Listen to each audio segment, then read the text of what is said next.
Alright, hello everybody. Welcome to Games of the Week. So for this stream, I'm going to cover a few of my games from this week's Titled Tuesday. So these are blitz games from chess.com. So we're going to see there's a lot of tactics, some oversights that we'll talk about, some we'll gloss over. But this Titled Tuesday I got to play a few very strong players.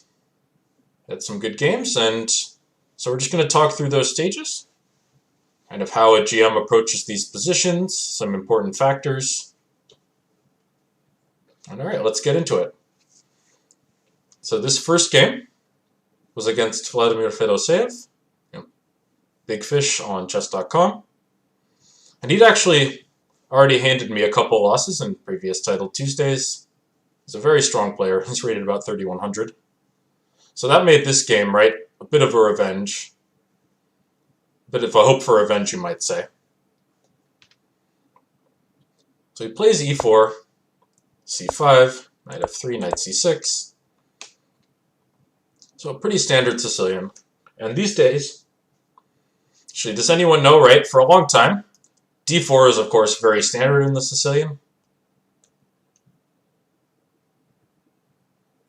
Used to be played, I would say, basically all the time. It's played in most Sicilians. But nowadays, there's a very major alternative here. Does anyone know what is... It was actually played quite a bit by Caruana against Carlsen in their World Championship match. Does anyone know what the major alternative is for white here? What the line is and what it's called?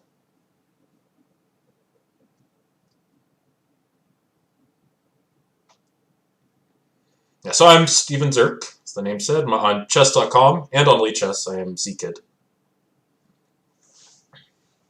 Right, so nowadays, and actually I tend to see this more than d4 now, bishop b5, the Rossolimo, very common.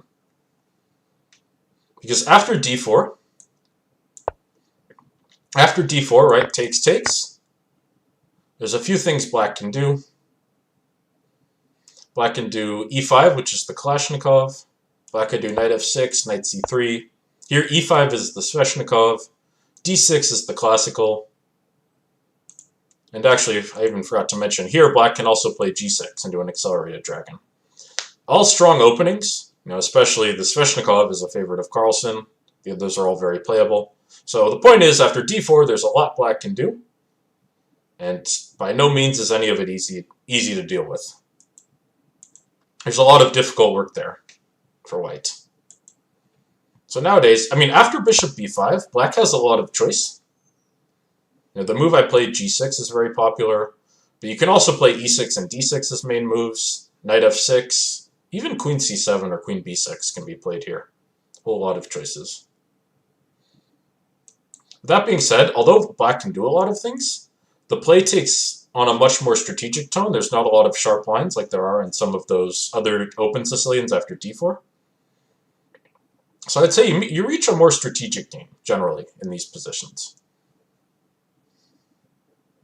So, yeah, and as a couple of you mentioned, white can also play the delayed Alapin here with c3, which is perfectly doable.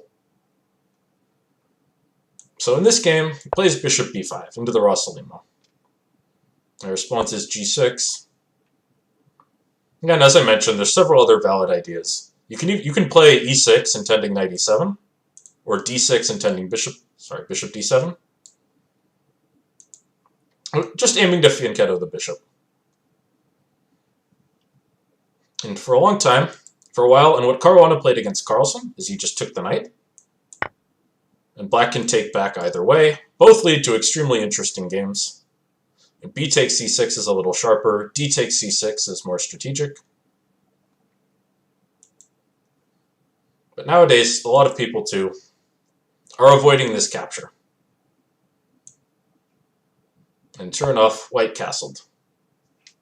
Bishop g7. So white's preserving the possibility, right? White can still take on c6 if they want. But at the same time, maybe white leaves it for a while. Black doesn't want to spend a move on something like a6 to induce the capture because there would be a big loss in development. But maybe if the circumstances are right, white will take on c6 later. White's just preserving the option. There's a couple other moves here. So one of them is rook e1. This is another very popular move. Here black can respond with e5 when actually it starts to take on an appearance of some e4, e5 openings actually with the Fiancao, with the Cozio. And black can go knight e7, and this is perfectly playable for white, but you're kind of asking what exactly is the rook doing here, right? e4 is not pressured, there's not much going on the e-file. So e5 blocks the bishop, but it's a very good response to rook e1.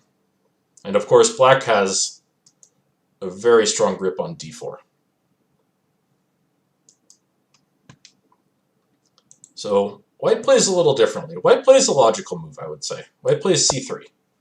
And this is another move that's especially popular now. Caruana won a great game against Dubov in it. That might be material for a future lecture. Right, and so first of all, I would say this move, committing to c3, this has one big upside and one significant downside.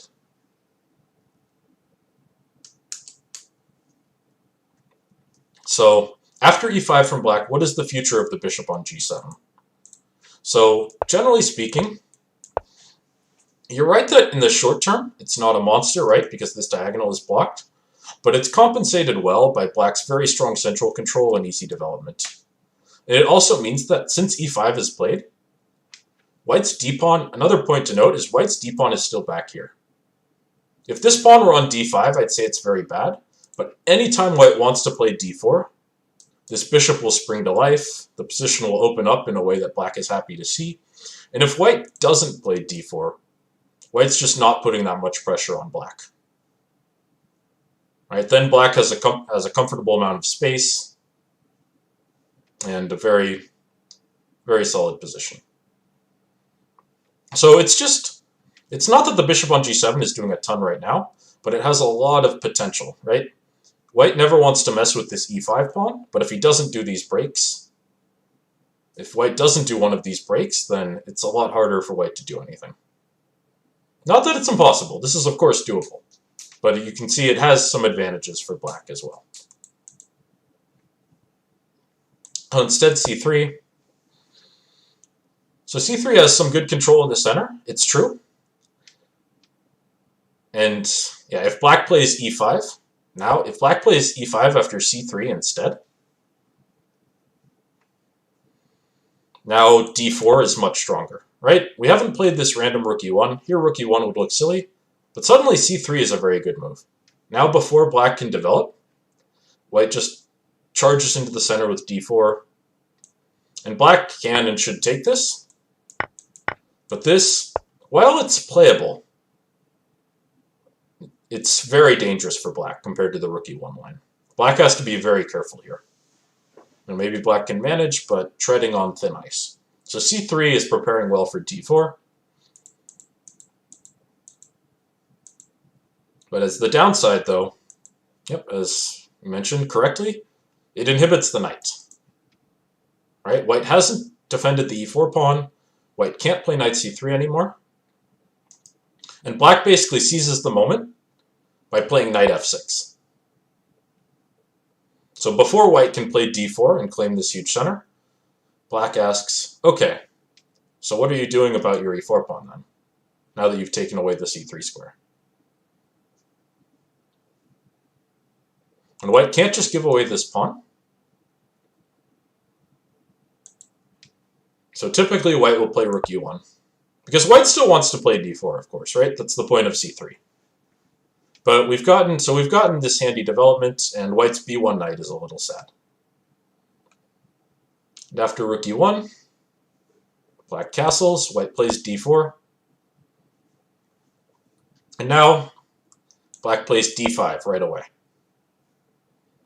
This position's a little tricky, but one point of note I want to make, a lot of times when you see pawns like this, and it can be the same situation if it's white pawns on c4 and d5 versus a black pawn on c6, when you have pawns like this, very often you don't want to make this trade because you're getting rid of the c-pawns, and the only thing you're achieving is you're giving White's knight this c3 square, right? White denied himself this square with the c3 move,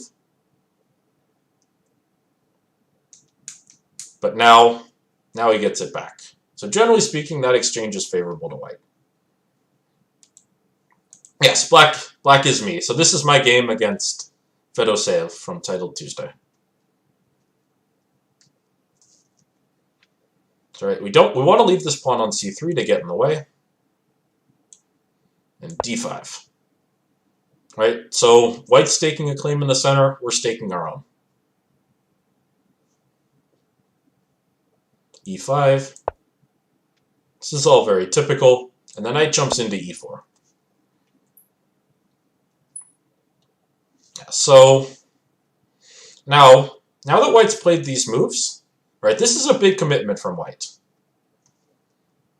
And it's a good line. And once again, though, let's try to understand it.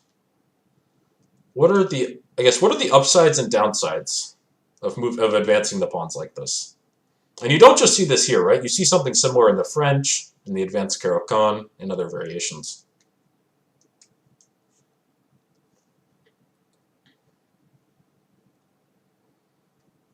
These pawns have a very strong restricting effect, especially on this bishop. Like, funnily enough, we talked about the bishop being hindered if black plays e5, but it's actually, these pawns are doing even more, right? It can't even go to f6. On the flip side,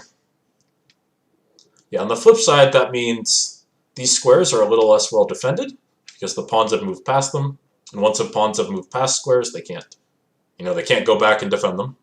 That's one of the key points. It's actually one of the most difficult parts of chess, is understanding when your pawns can safely advance.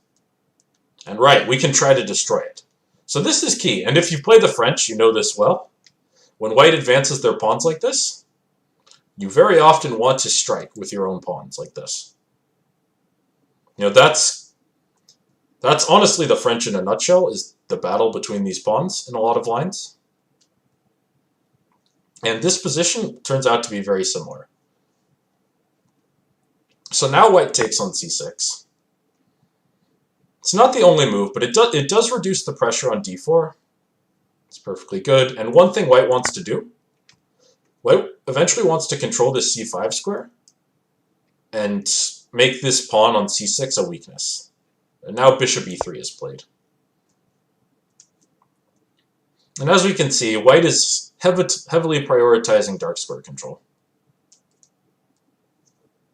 Right, the light squares are a little weakened, which is good news for this bishop. But at the same time, ironically, even though by the traditional definition, with a lot of light squared pawns and for black and a lot of dark squared pawns for white, this would be the bad bit diagonal. Yeah, and so yes, if you have questions, don't be shy. Yes. So I want to play queen b6, but before I do, I take on d4. Takes, and now queen b6, which generally, yes, is a move black wants to make. You bring the queen out with tempo, you target this pawn. And c5 is a likely idea in the future when black is ready for it. And here my opponent actually plays rook e2 to reinforce this pawn. So this move has some logic behind it. Let me ask this. Where do White's rooks want to be in the long term, in this pawn structure? If White can complete their development and get their rooks wherever they want, where should the rooks go?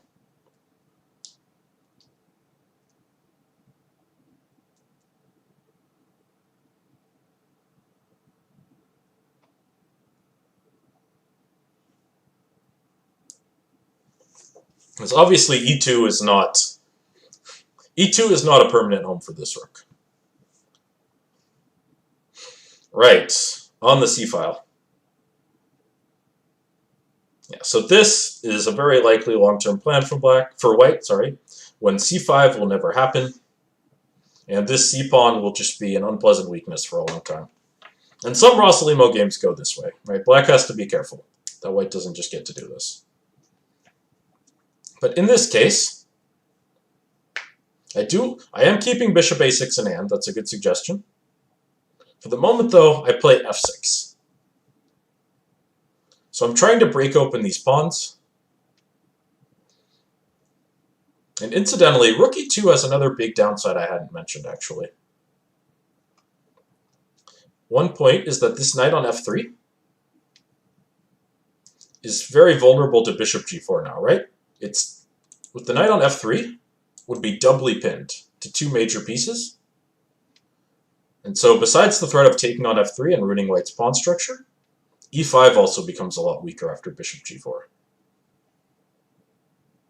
So I do believe that slightly better would be queen c1, for the reason that it solves these pin problems. It also supports knight c3 to recapture with the queen. Rook e2 means that white has some concerns about this move. Right, you don't want to play it right away, because if you play it right away after h3, takes, suddenly you look up and say, oh wait, my knight is trapped. So for concrete reasons, we don't play it yet, but it's in the air. It's something white has to worry about. f6. And in this position, white kind of realized the problems that could arise if bishop g4 comes. And white played knight e1. So on the one hand, strategically, this is logical. You're solving the pin problem permanently. You have this f3 idea now, and you're asking this knight where it's going. But on the other hand,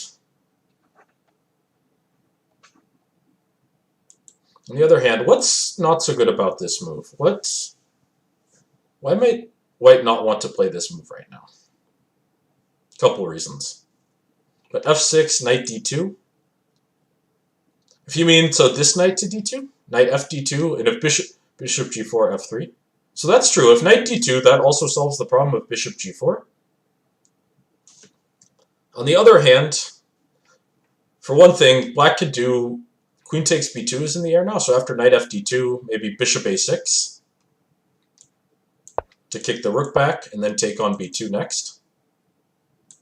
Yeah, the problem is knight f d2, like knight e1 actually, it weakens a lot of points, right? It weakens b2 because it cuts off the support, and it weakens e5 because it moves away from that. So knight f d2 does solve the pin problem, but it introduces some other ones. So funnily enough, I'd actually looked at a very similar position before, with GM Josh Friedel actually. So we had looked at this position and talked about this f6 idea for black. And we actually talked about h3 to cover this bishop g4 threat. And then it stops those threats, but black gets a lot of play in the center with quick development. Suffice to say, it's very tricky for white. But knight e1, what's the big downside of knight e1?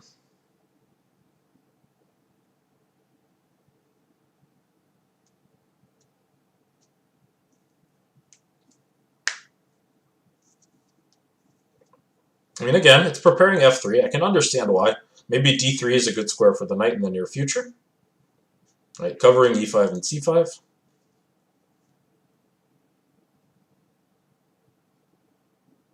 But for just this moment, right, for this move, that knight is on a very passive square.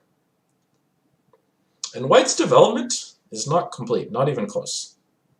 White's pieces are a little clumsy, not defending things well. These pieces aren't out yet.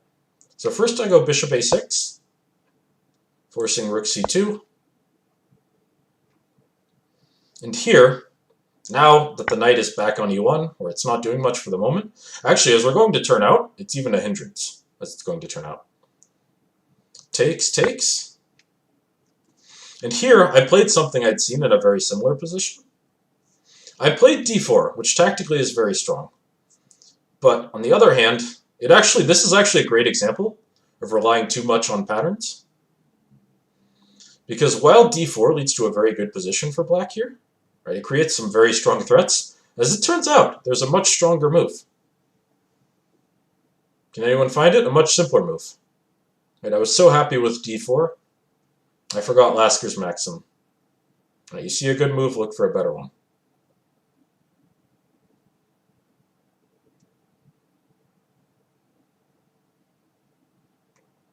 Yeah, d4 and the rook will come to d8. So don't get me wrong, that's very good for black. It creates some very, very dangerous threats. Can anyone spot the stronger move?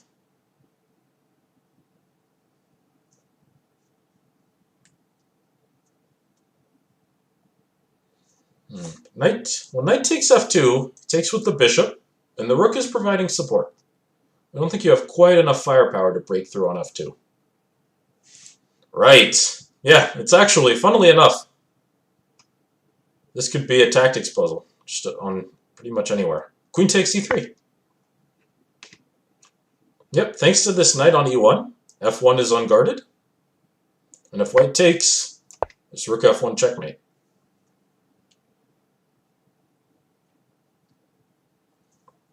So that was a big moment that, unfortunately, right, this is, again, why I remember Lasker's maxim. I've seen d4 work very well in similar positions, so I focused all my energy on that. And I didn't stop to think that there might just be something, right? That there might just be a quick win here. But queen e3 is a nice catch.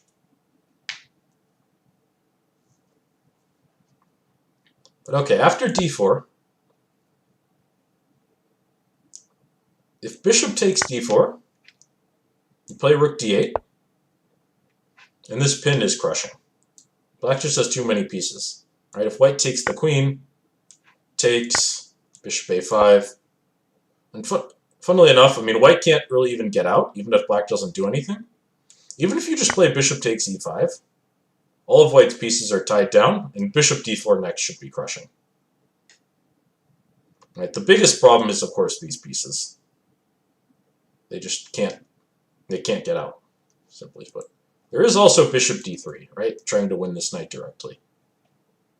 But I really like bishop e5. So bishop takes d4 is out of the question. With this pin, black gets the rook to the crushing d1 square. So white goes queen d4. This is logical. All right, when you're being attacked, too, it's very logical to trade queens. Now after takes, there's no pin. So after rook a d8, you don't have to worry about the queen here. And white goes knight f3. In this position, I had something in mind. It's a bit tricky. White's got some good defensive resources. White is not far from getting developed. Right? If white just plays knight c3 and consolidates, white's doing very, very well. So black has to act quickly. What might black play here to try and punish white's momentary lack of development?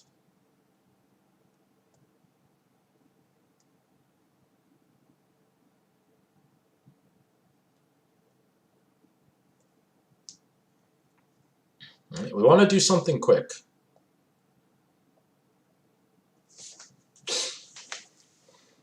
So rook takes f3, it's tricky, because after g takes, the knight is hanging. And if you take and white takes, you've got some play. This actually does look good for black. All right, you can check and bishop d3. So this is pretty good. Don't get me wrong. This is good for black. It's a move worth looking at, by all means. But there's something I would say more forcing that is more clearly good for black.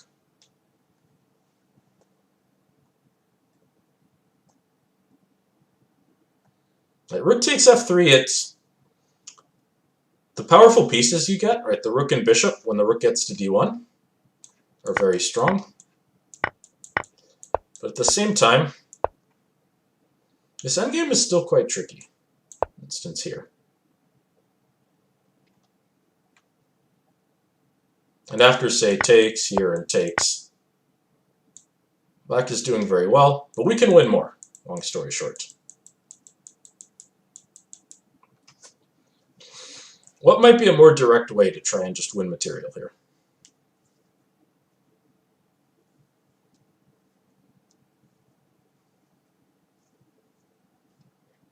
Think about what, I mean, black would love to get this rook to d1, right? We talked about that before with the pin. Even without the white queen on d1, it's still a square we'd really like to use for a couple reasons, right? A pin and a back rank mate idea.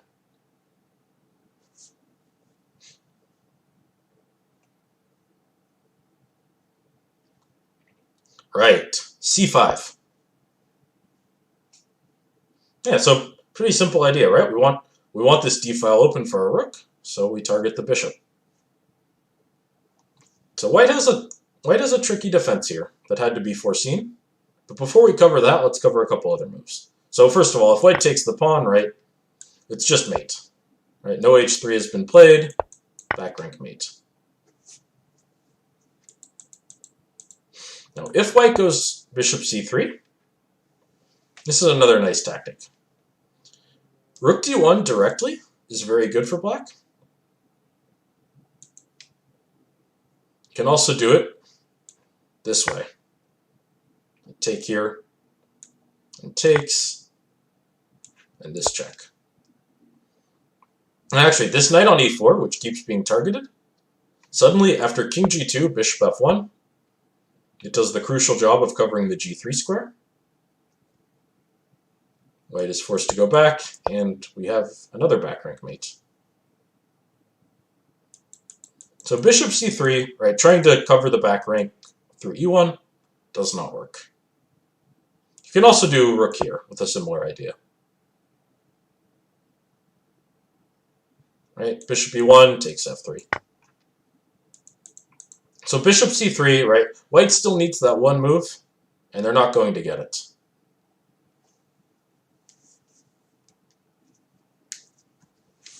So let's say, all right, let's say you're playing white here. What's another try, right? You can't move the bishop. Bishop's targeted, but what's one last resource white has to try and complete development without just giving up a piece? So a couple more moves to this tactic.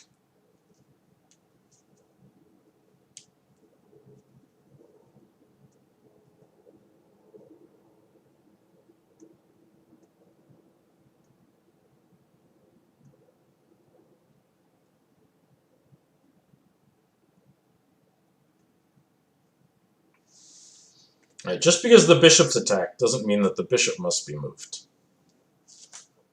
Right.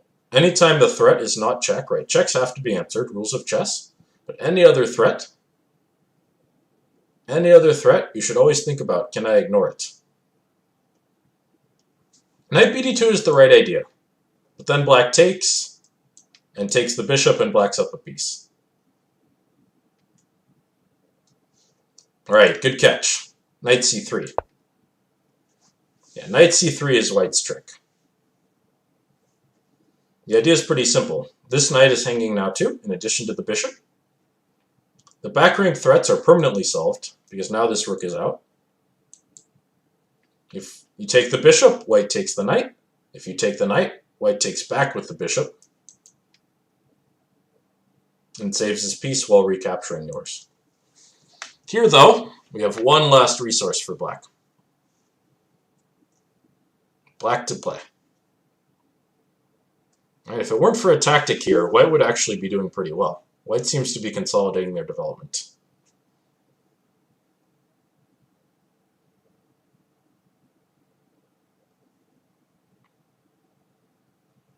So how does black win material here? Right, the counter-counter tactic to white's counter tactic.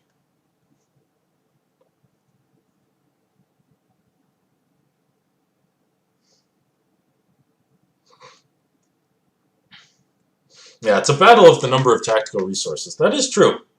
Actually, there's a great game, Reshevsky-Fischer, where they do counter tactic after counter tactic to each other. Something like 4 or 5 full moves of just counter tactical resources like this. It's one of my favorite games. Perhaps a subject for a future lecture. Right. So c takes, white gets his knight back, but at the end of everything, the end of all these moves, bishop d3 is the final tactic.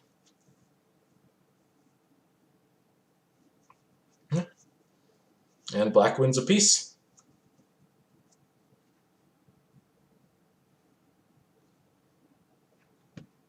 Right, now there's no more tricks left for white, right? All of black's pieces are pretty solidly defended.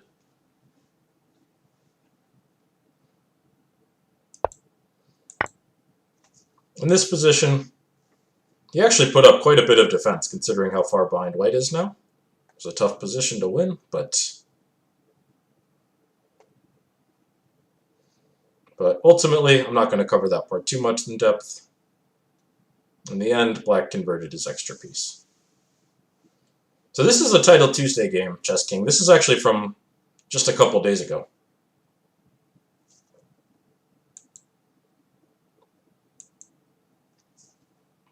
Let's see. Right, yeah, I believe, yeah, the scorpion sting at the end of the combination. I believe that's a Fisher quote, right? It's a Fisher quote referring to, I don't remember which combination. Ah, the Fisher game. Let me see. So, yeah, it was Reshevsky-Fisher. I'm blanking on the year, unfortunately, but Fisher won with black. And it ends up in a very nice... Fisher has rook and knight against two rooks, and it ends in a nice rook endgame. I will find that game later. Unfortunately, I apologize. I am blanking on the year. But it's one of their most famous games. If you look for their famous games, it's probably the first one you'll get. All right, and that's the end of the story for this game. So next up, we're going to look at my last game. Yeah, yes, Douglas, yeah, it's in my 60 memorable games, indeed. That is where I first saw it.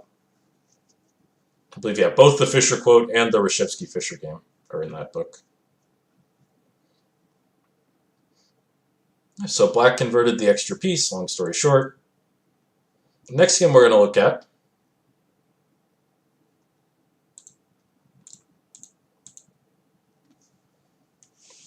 yeah, well, both Reshevsky fell for a fork, Fisher fell for a fork. It's hard to say who really fell for what, because they both found a lot of counter tactics. So this game was actually, I was black, also from this Title Tuesday. I was black against Parham Maghsoodloo.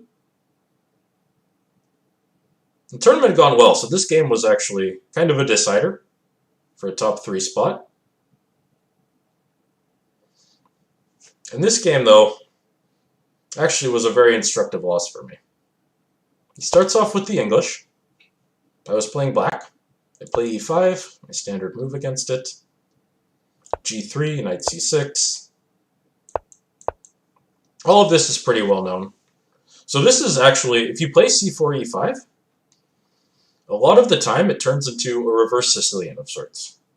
Right? It's literally the same, just with opposite colors pushed. And so you can get, actually, just about every Sicilian variation with white a tempo up on where black normally is. You can get just about every variation of the Sicilian, right? I've played, in these kinds of positions, I've played the reverse Najdorf, the reverse Classical, the reverse Dragon, the reverse Schwenigen, the reverse Taimanov even. In this game, though, white goes knight c3, bishop g7, e3, and black goes for a quick f5. Actually, out of curiosity, can anyone tell? This is another reverse Sicilian. Pretty well-known version of a Sicilian. What? If we reverse the colors, right? If this were white's setup, what kind of Sicilian would this be?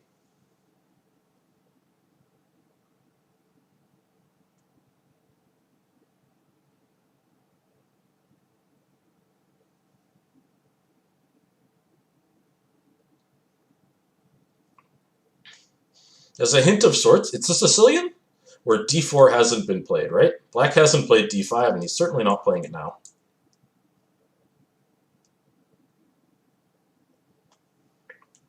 Right, it's like a reverse closed Sicilian. Exactly. Right, a closed Sicilian where knight c3, knight c6 has been played, the bishop gets fianchettoed. A Grand Prix, that would be possible too, but that's more, that tends to be more if this bishop is developed out here. You know, like bishop b5. Like bishop b5 for white. So yeah, this is actually very much a closed Sicilian. And as we're going to see, it looks exactly like a closed Sicilian more as the game goes on. Right, very often, white plays f4 and puts the knight on f3. So this is actually a great example, too, of where understanding of an opening, not just memorizing lines, because the tempi are different, right? I'm down a tempo on where white usually is. So if you genuinely understand, if you understand the ideas, right, that can prove fruitful in other cases too. Right? If you understand the white side of the Sicilian, it gives you a lot of insight into the black side of c4, e5. So white castles, I castle. And as a question, in this kind of position, in the closed Sicilian, in this setup, which normally it's black that has, does anyone know what is the typical idea? Where does black typically play?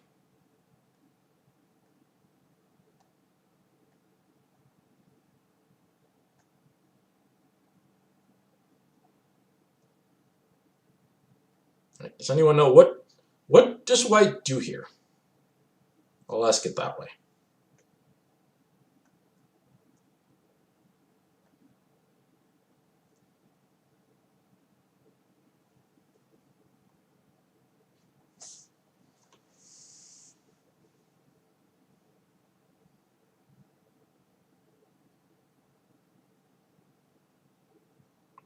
Right.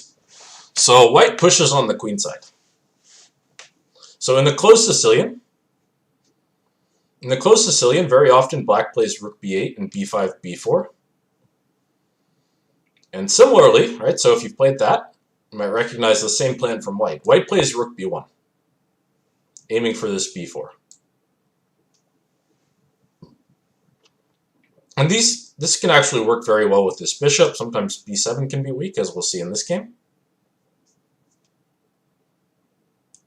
And so ultimately, it depends on exactly what happens, but similar to the closed Sicilian, black often plays g5, brings this knight around, and black often goes for play on this side of the board, right, where he's already advanced. Sometimes white contests. So we're going to see all these ideas that are very common in the closed Sicilian, right? White playing g4 and a knight to g3, and then black playing f5. All of it happens with colors reversed. So it really highlights the value, I'd say, of really understanding openings. Yeah, good question. So what about, maybe knight e7 and c6, d5? Yeah, so we're going to see, this is also an idea. And actually, that is an idea, like c3, d4, that I should have paid more attention to. So first of all, I throw in a5 to stop b4. White plays a3. This is a pretty standard exchange in this position. It just means that white still gets b4, but when he does, we trade, and my rook gets the a-file. And then after that exchange, I play d6. Yeah, so now white goes b4, takes, and knight e7. Right, keeping up the same plan I was talking about. And now white goes b5. So again, all very standard stuff.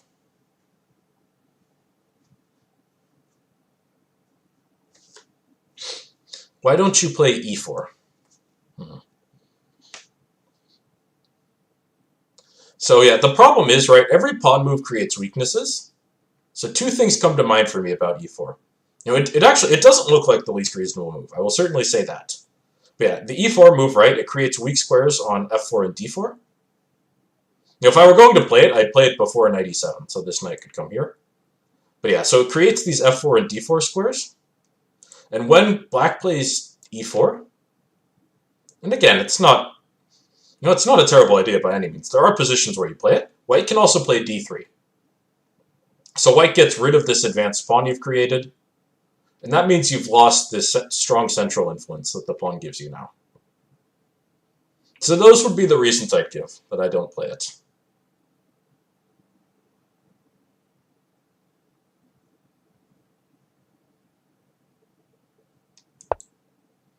So in this position, actually, I really like Douglas's idea. Right, this b7 pawn is actually kind of an annoying weakness. It seems like a simple thing, right? Only the bishop's attacking it, and only the bishop will attack it. So it seems simple to defend. But at the same time, it's kind of annoying that my bishop has to deal with it. So here, I actually really like the idea of playing c6. Right, both have been played here before. But this means that the bishop can come out safely. This is well defended.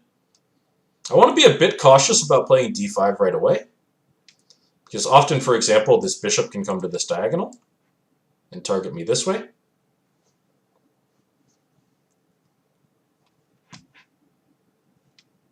But it's nice to have the option, right? This pawn is solid on c6. It can be reinforced with the queen if need be.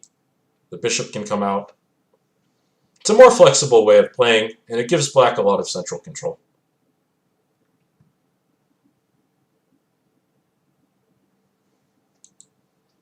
Yeah, I apologize. Sorry, I forgot to turn the light on.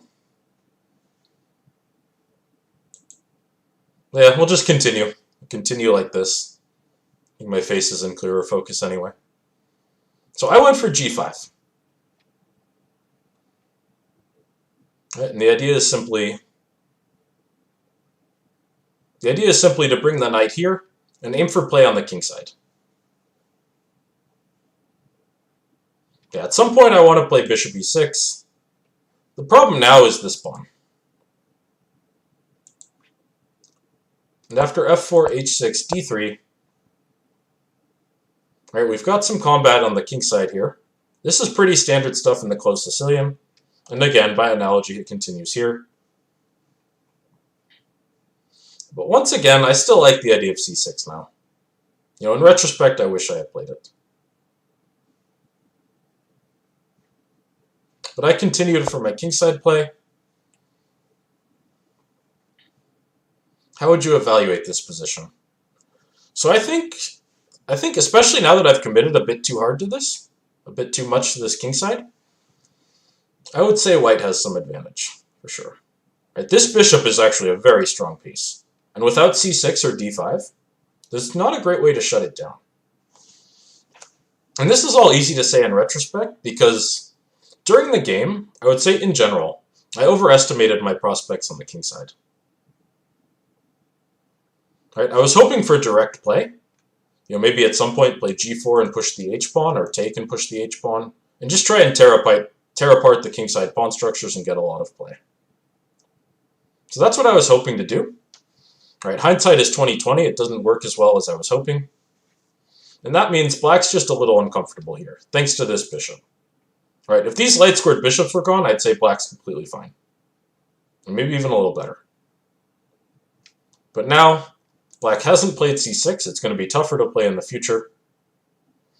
And as we're going to see, direct action on the king side, it's kind of nice to keep in mind, but white has too much support. Right, this pawn is actually reinforced 5 times. Direct action is not strong enough.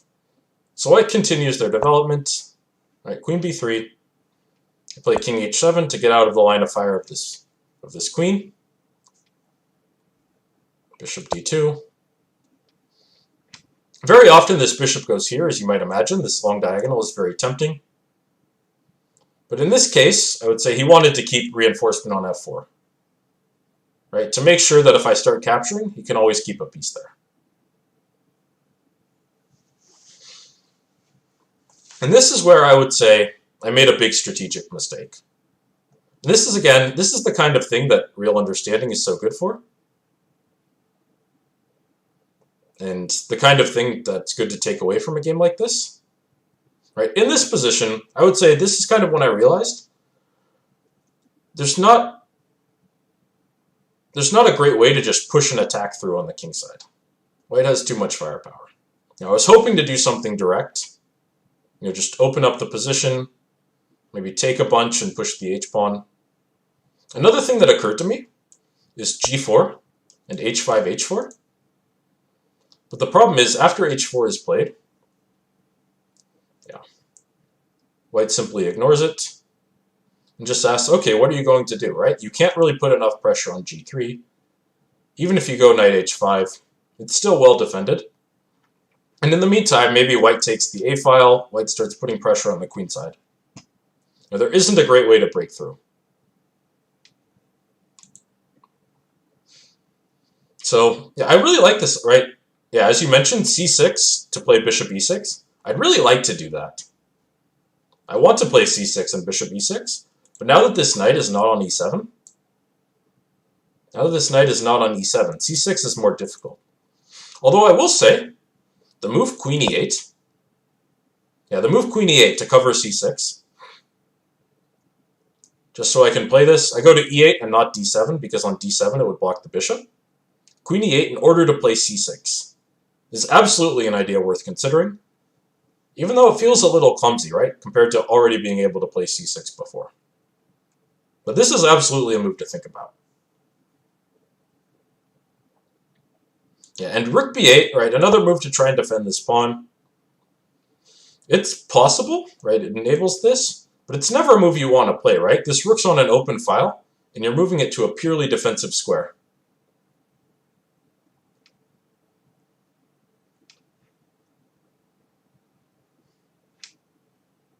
Yeah, so, again, playable, but this is a last resort kind of move, because the rook does not want to be here. You don't want to just give white this file. So at the end of the day, I should probably have played queen e8, either now or maybe I played g4, and then queen e8, in order to keep this c6 idea in mind and free up my queenside. In the game I was too direct. I kind of knew this wasn't great for me. Takes, takes. Again, I can play g4, but in the game I took. All right, and after taking, what's the big downside? What's the big downside to this double capture by black?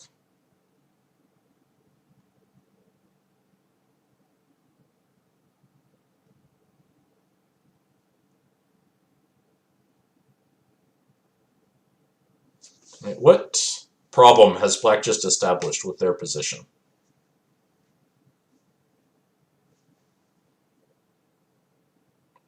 Well, the pawn's hanging, that's true, but it's just a recapture, right? When white takes this pawn, white's just getting their pawn back. So it's not a matter of material.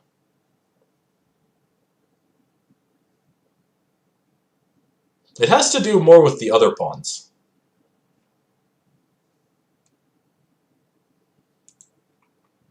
Right, so takes, f4 is open to the knight, that's part of it. So white gets this, and now these pawns are very clumsy. This square is a great one for white's pieces. This f5 pawn is isolated and kind of weak. And without an e or g pawn to provide support, it's just very hard for white to do anything, right? Or for black to do anything, sorry. Right, white holds on to this f4 square. Yeah, 3 pawn islands, right? That's the classic way to think of it. Black has 3 pawn islands, white has 2. Black's pawn structure is weaker. Black would absolutely love to have a pawn on e5, right, to control these weak squares, but that's not going to happen.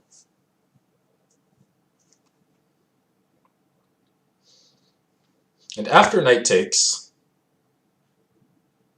bishop takes. Yeah, so white's dark square bishop gets stronger. Black's does too. But the problem is, again, without pawn pressure, there's just no way to break into white's position.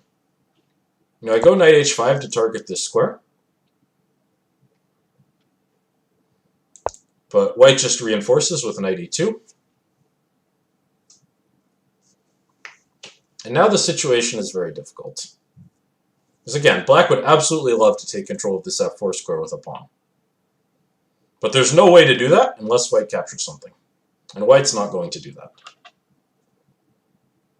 So this pawn is just kind of in the way. And of course, you know, I haven't even mentioned, talking about all this, the problem of this b7 pawn still hasn't been solved. So black should have, really the key here is to play more flexibly. Rather than commit to this kind of structure, which isn't great, I was hoping for some kind of play, which this being a blitz game is very much a blitz decision to make. But with white's structure so solid, that kind of play is just unlikely to work. I mean, you want to keep a solid set of pawns and go for this c6 idea. Yeah, you could do, the problem with rook a7. So rook a7, so supporting the pawn is very natural. Maybe you even want to play b6, and you could bring the bishop out. I do like those two things about rook a7. It covers this. You stay on the a file, but concretely, there's a couple problems with it. The general problem is the rook here is vulnerable. Right? The rook here can be targeted by the bishop. b6 could be played, but then you're weakening some squares. Yeah, and correct, Manny. When you play rook a7, you also have to worry about b6. And just generally speaking, these pawns can be a very serious weakness, even if white doesn't take right away. Even bishop e3 here, for example.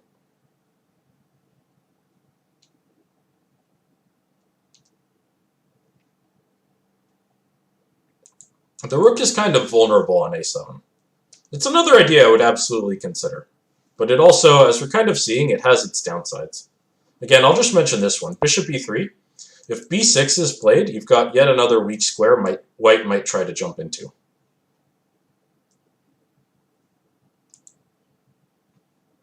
So instead of that, I just played rook e8, trying to go to the open file. And white goes bishop f3. So here I kind of realized, after knight takes,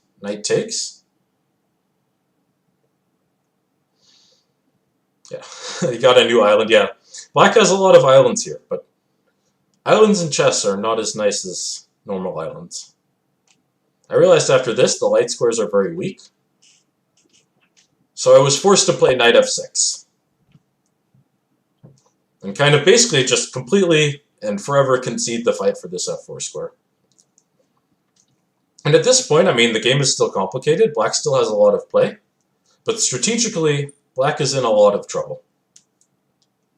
And I mean, this being a blitz game, there was, of course, further drama. There were some tactics for both sides. I had a chance to recover, but ultimately, in no small part, due to just playing this stage of the game more accurately, he ended up winning, right? And this, actually, so congratulations to him. This won him, I believe, 3rd place in Title Tuesday. So it's a big lesson, I would say, in preserving more flexibility because, right, getting rid of both of these pawns, we're just kind of seeing just how much stronger white's pieces are. I mean, the most obvious example is the light squared bishops, but even the dark squared bishops now. This bishop is kind of firing at nothing, and this bishop can put pressure on black. So for me, that's why this game, I think, was a great game for review. A lot of learning experience, and if you haven't looked at the closed Sicilian before, you can kind of see just how useful it provided here. It proved to be here, right? How much the same ideas applied, the same queenside play for white that black has, the same pawn push for black, and the same c6 when white might play c3 in the closed Sicilian. Yeah, a couple of very double-edged middle games. And that's all I'll cover for today, just for time reasons. Yeah, next time, perhaps I'll cover that Reshevsky-Fischer game, actually. That is some great material. So yeah, sorry about the lighting, everyone. I'll take care of that for next time. And thank you all for watching. I hope you guys learned something useful from this. What I trade is dragon for the rook on a8. So by dragon, I'm going to assume you mean this bishop, right? Like a dragon bishop? Honestly, probably not. I mean, it would solve some problems, but the exchange is so much material. White can just go for more trades. Like, the exchange is just too much to be down, unless you have some really active play of your own. So yeah, I hope that proved useful. And once again, thank you all for watching, and I hope to see you on a future lecture. Bye, everyone.